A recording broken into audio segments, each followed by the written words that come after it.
जैसा कि आप सबको ज्ञात होगा, आज के इस कार्यक्रम की चीफ गेस्ट हैं honourable union minister for cultural affairs Kumari Selja ji. Selja ji के विषय में हम क्या कहें, उनकी शख्सियत, अपनी पहचान आप है। एक युवा, कर्मठ, सशक्त महिला जो डायनामिक पर्सनालिटी की धनी है, और कहना ना होगा कि अनेक वर्षों से न जाने कितने ही लोगों के लिए वो प्रेरणा की स्रोत रही हैं, और हमें यकीन है आगे भी इसी तरह से रहेंगी। साथियों, हमारे लिए गर्व की बात ये इसलिए भी है कि आज सैलजा जी हमारे बीच हैं, क्योंकि आप जानते हैं कि इस समय वो भारत सरकार के संस्कृति मंत्रालय का प्रभार संभाले हुए हैं, जो ख़ास तौर से हरियाणा वासियों के लिए वाकई सौभाग्य की बात है। तो एक बार ज़ोरदार तालियां इसी बात पर।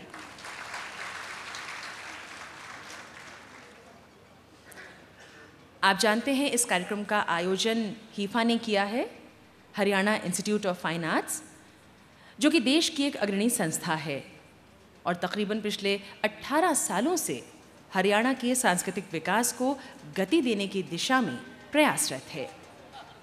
इतना ही नहीं, आप लोगों का सहयोग इसी तरह से मिलता रहा तो हमें यकीन है कि हीफा आगे भी न सिर्फ इस तरह के कार्यक्रमों का आयोजन करता रहेगा, बल्कि और नई बुलंदियों को छूता चलेगा। और इस काम को सफल बनाने में योगदान है हरियाणा के मुख्यमंत्री माननीय श्री भूपेंद्र सिंह हुड्डा जी का, जो इस संस्था के चेयरमैन भी हैं, और उन्हीं के मार्गदर्शन से ये कार्य आगे बढ़ रहा है। और यहाँ पर हम शुक्रिया अदा करना चाहेंगे उन लोगों का जिन्होंने इस कार्यक्रम को, इस प्रयास को, हीफा को सफल एवं सार्थक बनाने में अपना योगदान दिया है। और ये जो प्रोमिनेंट पर्सनालिटीज़ हैं, इसमें हम अंडरलाइन करके कहना चाहेंगे, सबसे पहला नाम श्री विनोद शर्मा जी, जो एमएलए हैं अम्बाला सिटी से, और साथ ही उनकी धर्मपत्नी श्रीमती शक्ति रानी शर्मा जी। कहना ना होगा दोस्तों कि इनका सहयोग, इनका प्रोत्साहन, इनका सबल है, जिसने राष्ट्रीय स्तर पर हीफा को पहुंचाने में बहुत बड़ा योगदान दिया है। इसके अलावा Shri Shekhar Vidyarthi ji, IAS deputy commissioner Ambala, doctor Deshbandhu, principal ST college Ambala cantt, और इसके अलावा मीडिया के हमारे सभी साथीगण जो विभिन्न चैनलों से, एजेंसीज से और प्रिंट से आए हुए हैं।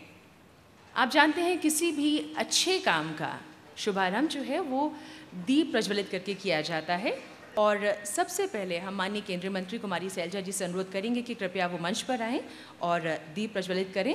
इसके अलावा श्रीमती पूर्णिमा बेरी जी, आपसे भी अनुरोध है पुनः आप स्टेज पर आएँ। इसके अलावा श्री एसपी चौहान साहब से अनुरोध है, जो हीफा के ट्रस्टी हैं, आप भी ज्वाइन कीजिए। श्री नरेश कौशल जी, एडिटर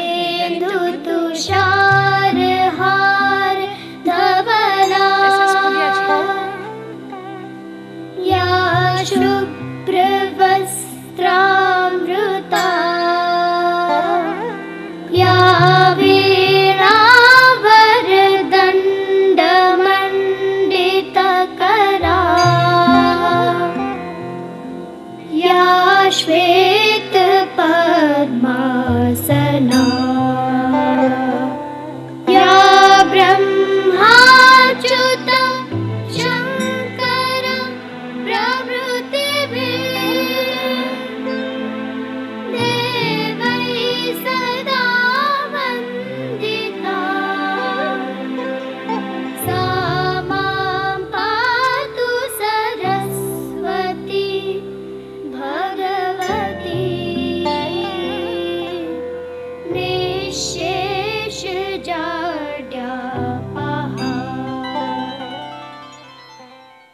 किसी भी बड़े काम के लिए बहुत लोगों का साथ होना ज़रूरी होता है, जिनके बिना प्रयास सफल नहीं हो सकता, कारगर नहीं हो सकता। आज के इस कार्यक्रम के साथ भी कुछ ऐसा ही है। तो हम धन्यवाद करना चाहेंगे Ministry of Culture, Government of India का, Aaj Samaj, a leading Hindi daily newspaper of this region, India News, News X, the Sunday Guardian, Gopi Appliances Limited, MM University Mullana, और साथ ही द टाइम्स ऑफ इंडिया का। आगे के कार्यक्रम के लिए हम चलते हैं सादिया रहमान के पास। धन्यवाद। थैंक यू तपस्या। नमस्कार, आदाब। पंछी, नदियाँ और हवा के झोंकों की तरह क्यों इंसान ने आज़ाद रहना पसंद नहीं किया, खुद ही गायबाना लकीरें खींची और अपने आप को इनमें कैद कर लिया। 1947 में एक ही कौम का दो में बंटवारा हुआ, एक भाई हिंदुस्तानी कहलाया तो दूसरा पाकिस्तानी। लेकिन उस विरासत का क्या जो बंटवारे के बाद भी साझी है, जो कल भी थी, आज भी है और कल भी रहेगी। अगर हमेशा सलामत रहने वाली इस विरासत को रिश्ते संवारने का रास्ता बना लिया जाए तो शायद ये रास्ता किसी भी मंजिल से बेहतर साबित होगा। भाईचारा बढ़ेगा, नज़दीकियाँ बढ़ेंगी और फिर बाहों में बाहें डाले दो भाई कारवाने अदब के साथ सबको आसमान छूने की तैयारियों में दिखेंगे। यही वो ख्वाब है जिसे हीफा ने देखा और एक महत्वपूर्ण कदम उठाया। जफ़ियाँ। जफ़ियाँ शब्द नहीं बल्कि एक एहसास है जो आत्मा को छू लेता है, रूठों को मना लेता है। इसकी गर्मी से दिलों की सख्तियाँ पिघल जाती हैं और आँखों से बहने लगती हैं। इसकी नरमियाँ ज़ख्मी दिलों पर मरहम का काम करती हैं, उदास चेहरों पर मुस्कुराहट के मोती बिखेर देती हैं। हीफा का ख्वाब जफ़ियाँ कोशिश है इन्हीं मोतियों को चुनने की। बकौल फैज़ अहमद फैज़, आइए हाथ उठाएं हम भी, हम जिन्हें रस्म दुआ याद नहीं, हम जिन्हें सोज़े मोहब्बत के सिवा कोई बुत कोई खुदा याद नहीं। जी हाँ, कलाकार ऐसे ही तो होते हैं। इनका काम लोगों को इंसानियत और भाईचारे का पाठ पढ़ाना होता है। कला और संस्कृति के असली एम्बेसडर्स इंडो पाक के कुछ ऐसे ही लोग आज हमारे दरमियान हैं। गुफ्तगू बंद ना हो, बात से बात चले, ये ख्याल 1977 में अंबाला के स्वर्गीय श्री राजेंद्र नाथ मल्होत्रा को आया और उन्होंने एक कोशिश शुरू की। इंडो पाक के उर्दू शायरों को इकट्ठा करके मुशायरे का इनेकाद किया। लेकिन सन 2000 में उनकी वफ़ात के बाद ये कोशिश ठंडी पड़ गई। लोगों ने सोचा कि वो दम तोड़ गई है। लेकिन आज 13 साल बाद मिस्टर मल्होत्रा की वो कोशिश नए रंग रूप और जफ़ियाँ नाम से हम सब के सामने है।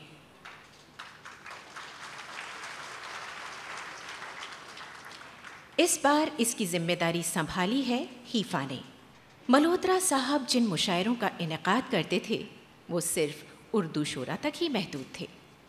लेकिन तरमीम के साथ आज से शुरू होने वाली कोशिश जफ़ियाँ कारवाने अदब के तहत उर्दू शोरा के साथ साथ हिंदी और पंजाबी के कवियों और शायरों को भी समेट कर आगे बढ़ेगी। शायरों की ये जमात अदब व सुखन की महफिल सजाने के साथ साथ दोनों ममालिक के अवाम के जज्बात की तर्जुमानी मुतल्लिका हुकूमतों के सामने करेगी कि जब भाई जुड़वा हैं तो दोनों का जन्मदिन एक ही दिन और एक ही जगह क्यों ना मनाया जाए। यानी दोनों मुल्कों का इंडिपेंडेंस डे कॉमन होना चाहिए। दूसरा, सरहद पार आने जाने में कम से कम कलाकारों पर कोई पाबंदी ना हो, उन्हें मल्टी एंट्री और नॉन पुलिस रिपोर्टिंग जोन में रखा जाए। दोनों मुल्कों के दरमियान रिश्ते संवारने की गर्ज से खेलों को अहमियत मिली, तिजारत को अहमियत मिली। नज़रअंदाज किया गया तो सिर्फ और सिर्फ कला और संस्कृति को। मुतल्लिका हुकूमतों की तवज्जो इस पहलू पर भी दिलाने की ज़रूरत है। हीफा के प्लेटफॉर्म से उठाई जाने वाली इस आवाज़ को मजबूती अवाम फराहम कर सकते हैं। दोनों ममालिक के अवाम से गुजारिश है कि वोट दीजिए।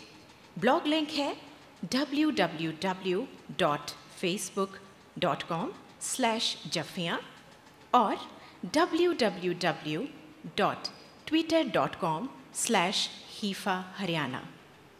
इस ब्लॉग की शुरुआत भी आज ही से हुई है।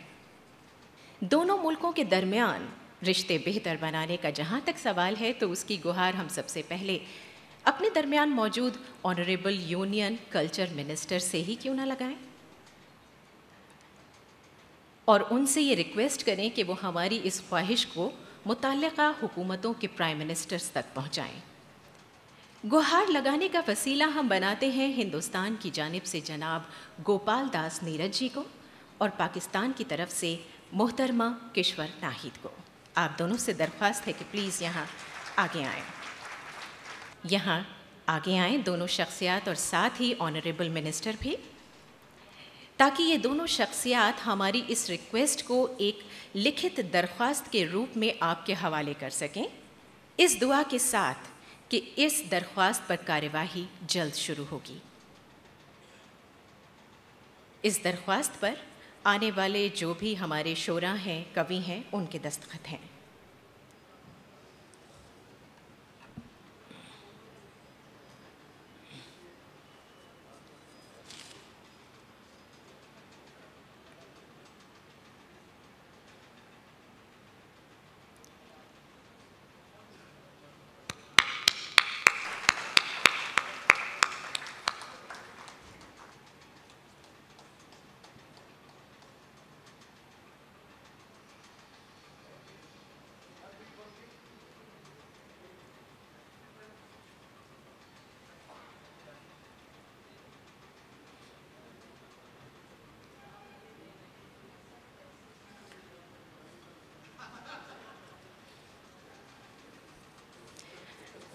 ऑनरेबल मिनिस्टर से रिक्वेस्ट है कि इस हवाले से वो कुछ हम लोगों से कहें। इस इलाके के लोग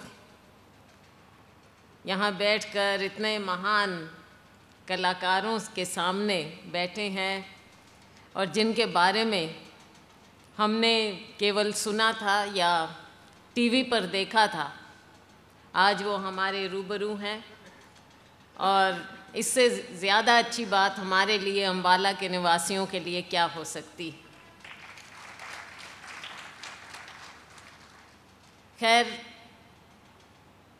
हीफा के तहत बहुत से अच्छे अच्छे प्रोग्राम आयोजित किए जाते हैं।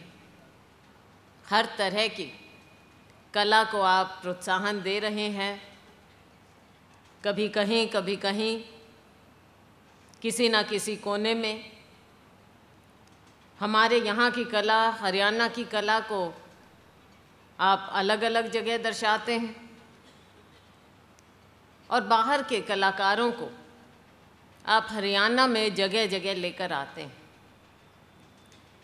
ये बहुत ही ज़रूरी है, मैं समझती हूँ। और हमारे जितने भाई और बहन यहाँ पर मौजूद हैं, मैं आप सबको एक बात बताना चाहूँगी, क्योंकि हम हरियाणा से हैं। तो मेरी एक फेवरेट बात है जो मैं ज़रूर, जब मुझे मौका लगता है, मैं ज़रूर शेयर करती हूँ। आज मौका मिला है तो मुझे माफ़ी देंगे थोड़ा सा टाइम जो मैं ले रही हूँ। जब मैं पहली बार मंत्री बनी, बहुत पहले 90s में, अर्ली 90s में, तो मुझे जूनियर मिनिस्टर, डिप्टी मिनिस्टर बनाया गया एजुकेशन और कल्चर का। बहुत से हमारे सीनियर मेंबर्स थे, एमपी, जिनको उम्मीद थी कि वो मंत्री बनेंगे, लेकिन नहीं बन पाए। मैं जूनियर मोस्ट होने के बावजूद मुझे मौका मिला, मुझे मंत्री बनाया गया संस्कृति शिक्षा विभाग का। तो हमारे एक बहुत ही सीनियर एमपी पंजाब से, उन्हें मेरे कारण तकलीफ़ नहीं हुई, लेकिन उन्हें थोड़ी तकलीफ़ हुई कि मैं इतना सीनियर एमपी हूँ और मुझे मौका नहीं मिला। तो उन्होंने कहा कि ये मुझे आप बनाइए। हमारे सीनियर नेताओं से उन्होंने जाकर बात कही, तो उन्हें कहा गया कि अब तो सारे महकमे बंट चुके हैं, अब बचा क्या है।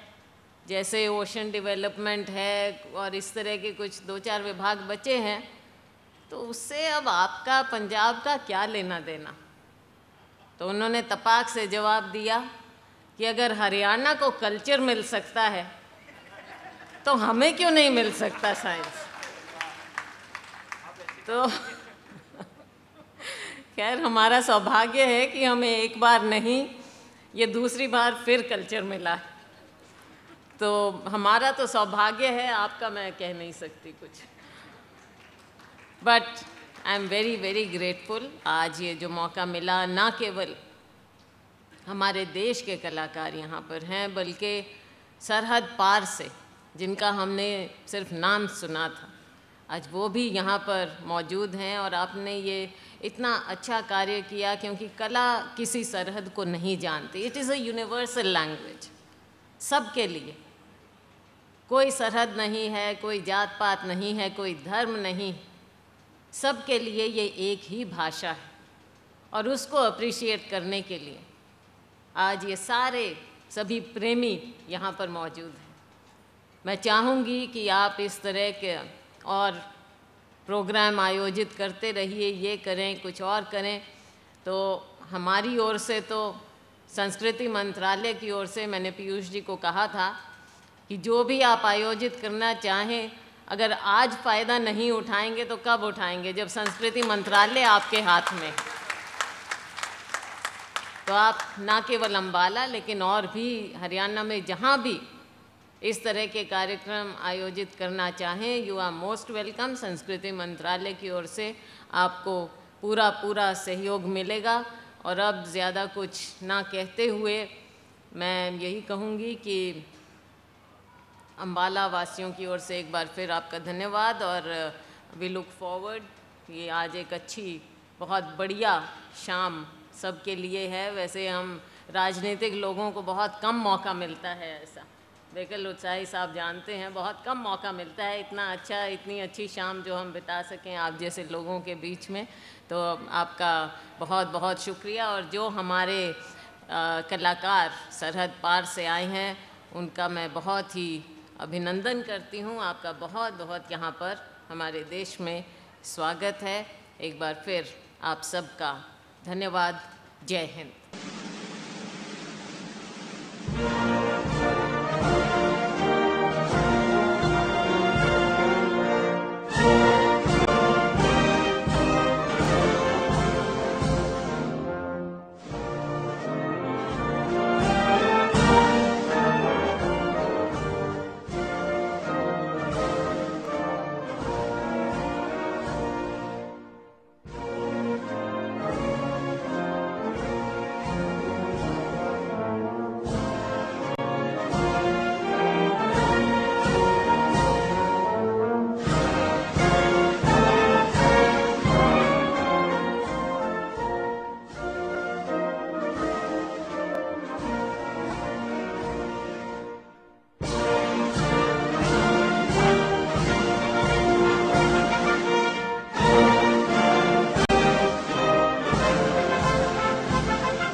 Just close like that.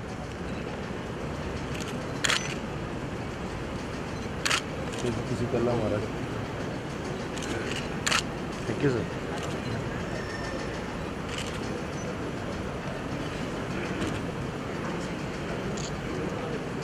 Thank you sir.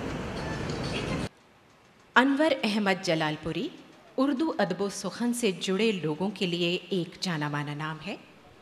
आप एक शायर भी हैं और अदीब भी। आपने बहुत सी किताबें कलमबंद की हैं। रोशनाई के सफ़ीर, खारे पानियों का सिलसिला, अपनी धरती, अपने लोग, वग़ैरह वग़ैरह वग़ैरह। अब तक आपको